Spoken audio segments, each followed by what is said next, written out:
शायर अमानत अली मुसाफिर साहब लिखते ने,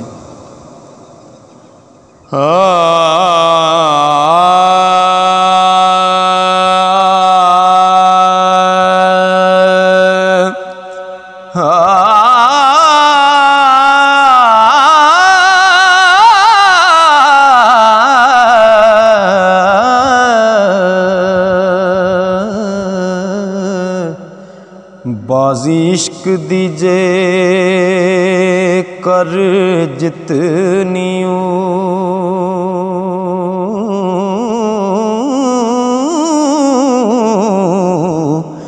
ते कर मुर्शद नाल ओ प्यार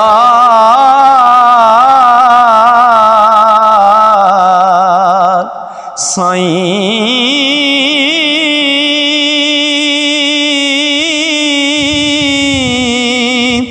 छड़ झूठ फरेब इंसान बन जा हो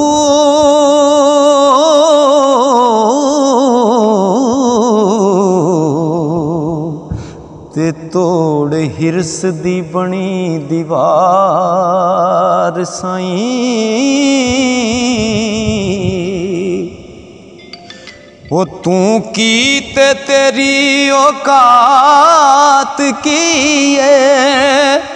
वो चाहती अपने आप नू मार साईं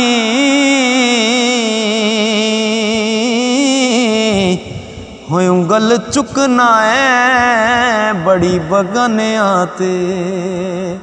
वो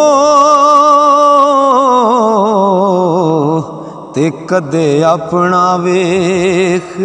किरदार साईं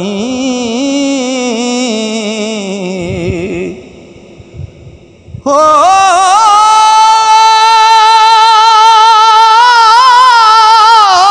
पक्का वेच खरीद न कच्चियां नू ओ कोई चजदा कर बपार साईं ओ मंडी इश्क दी विच मुकाम ओदा हो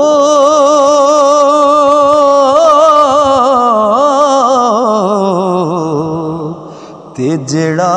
नफ्स नू देवे ओ मार साईं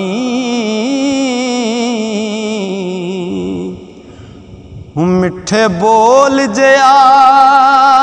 हथियार कोई नहीं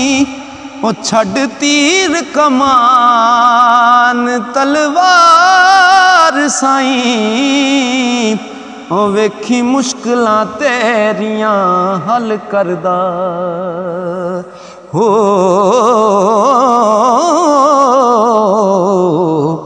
ते सच्चे दिलों तू रब पुकार साईं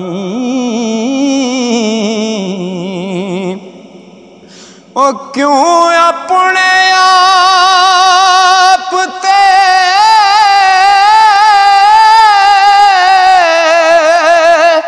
मान तैनू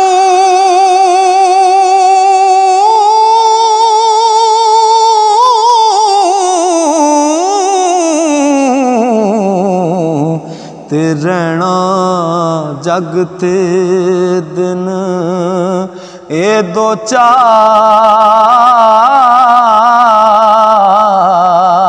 साईं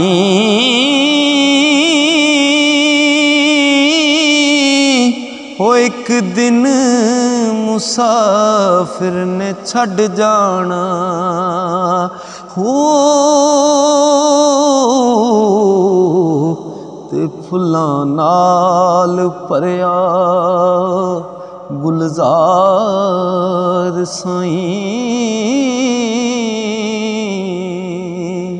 तमाम दोस्तां नूं गुजारिश है अगर वीडियो पसंद आई है तो इसनूं शेयर करो।